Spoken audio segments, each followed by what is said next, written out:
कुमार दो இந்த வீடு தான் பாய். ताको भैया எதுக்கு பையா?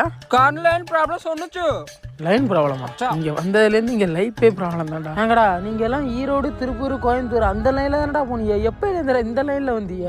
8 नंबर तल्ले தமிழ்நாட்டுக்கெல்லாம் வேலை பார்த்துச்சு. அதெல்லாம் எங்க பையா? भैया तमिलनाडु வேலை சுத்தல்லே. நம்ம அதனால வேலைக்கு சேர்க்கறதில்ல. நீங்க அவங்கள வேலைக்கு வைக்கிற அளவுக்கு ஐடியா. அட பாவியலா.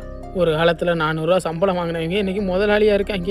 400 ரூபா சம்பளம் கொடுத்தவங்க இன்னைக்கு ஏதோ ஒரு மூலையில் தொழிலாளியாக இருக்காங்க. விளங்க மூடா பாய். பாரு இந்த வீடு தான். अरे भैया इसलिए सब ओयर नहीं அட வடக்கு கம்னாட்டி அது கொடிக்கே ஏறா. भैया இந்த கயிறு எதுக்கு போது? போடா भैया. என்னை சொல்லி குற்றமில்லை, என்னை சொல்லி குற்றமில்லை, என்னை சொல்லி குற்றமில்லை, என்னை சொல்லி குற்றமில்லை.